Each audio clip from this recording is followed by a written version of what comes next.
This week on Maker Update, sticking the landing after 7 years, the zen of robotics, a cardboard house for cats, cordless heat guns, measuring radiuses, and go big or stay home for your 3D printer. Hello and welcome back to Maker Update.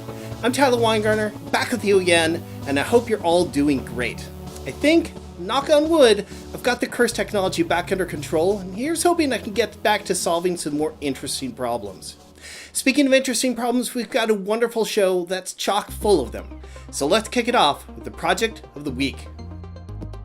Do you ever look at a problem and just think to yourself, how hard can it be? Well, I don't think that's how Joe Barnard of BPS Space approached his attempt to get a model rocket to perform a propulsive landing. That's essentially the same way that SpaceX lands their rockets. This is a huge engineering problem. And that's probably why it took Joe over 7 years to pull it off. It's tough to know where to begin with this one. Over the course of 7 years, he developed his own flight computer. He completely re-engineered the model rocket's flight systems several times. He engineered countless mechanical parts to control the rocket in flight. This thing is insane.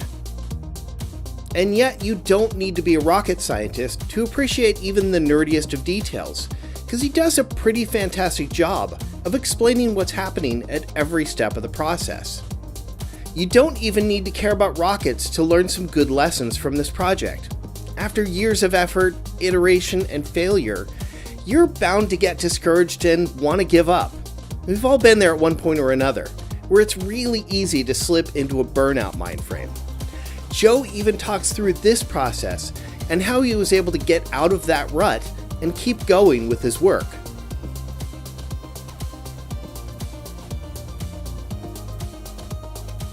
The video I'm linking to down in the description is where he finally celebrates his success. But really, there's countless videos across the entire BPS Space channel that documents this journey.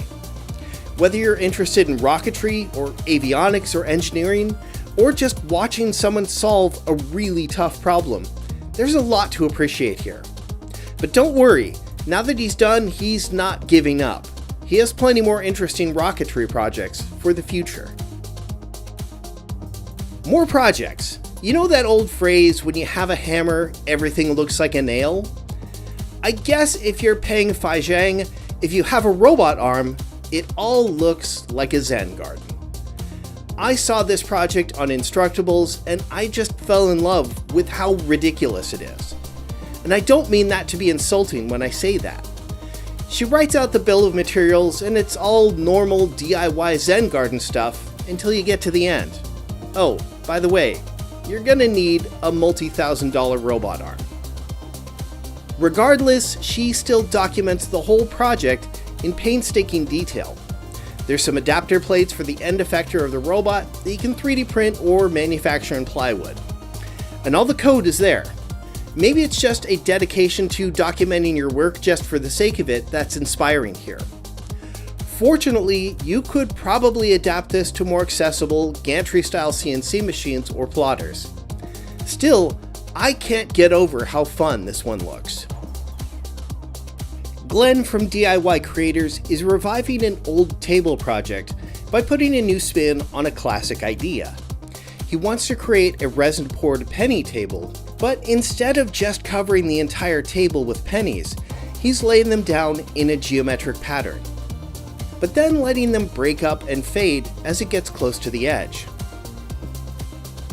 And against the stark white of the original table finish, the effect is really striking.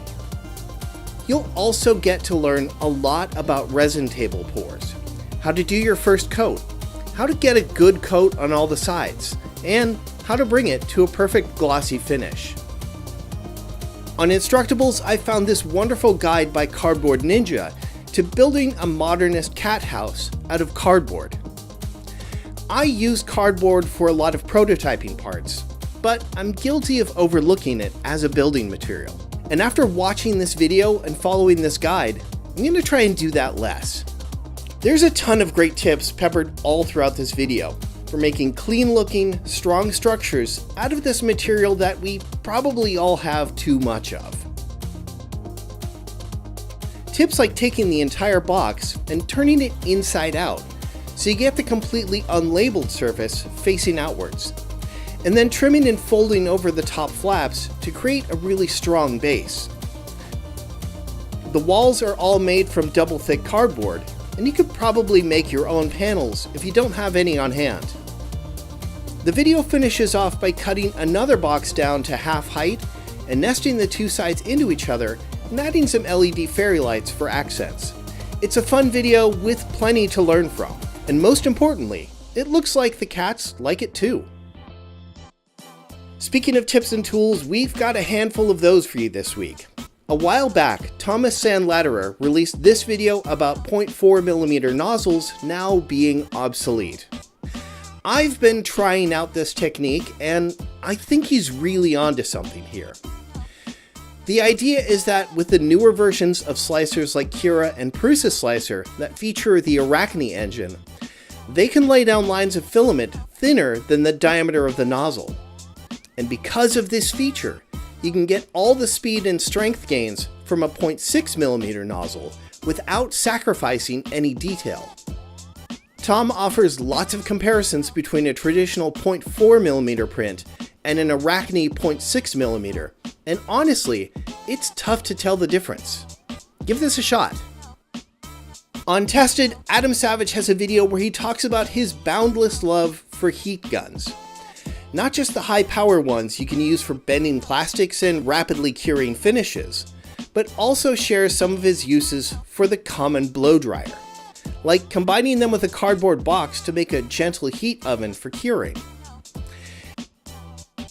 He then introduces his new cordless heat gun.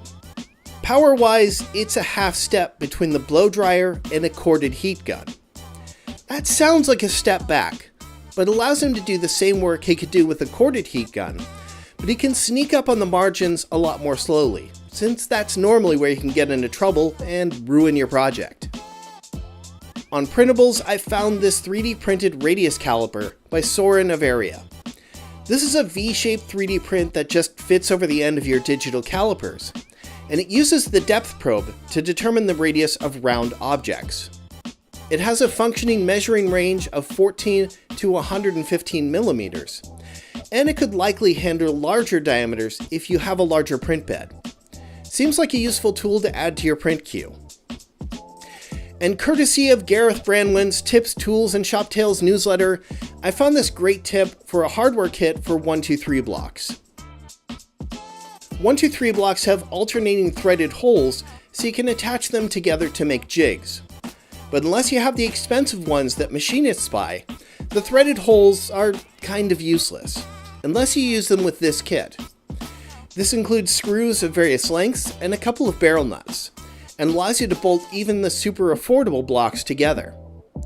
All the hardware sits below the surface of the block, so it will still be flush with your tool surface, and you can pick up one of these kits for just a couple bucks. For this week's DigiKey Spotlight, we've got an older video that outlines the different safety ratings for multimeters and understanding what they all mean. Multimeters can be one of the most helpful tools in your diagnostic arsenal, but I wouldn't blame you for not knowing the upper limits of what you can safely test with yours. You can usually find these ratings printed on the multimeter itself or on the provided datasheet, and this video will help you understand what situations you can use the meter in. It's a helpful video. Check it out. Alright, and that is going to do it for this week's show. I hope you enjoyed it. I sure had fun putting it together. Be sure to subscribe, give us a thumbs up, and leave us a comment. I'd love to hear what crazy long-term project you'd like to take on.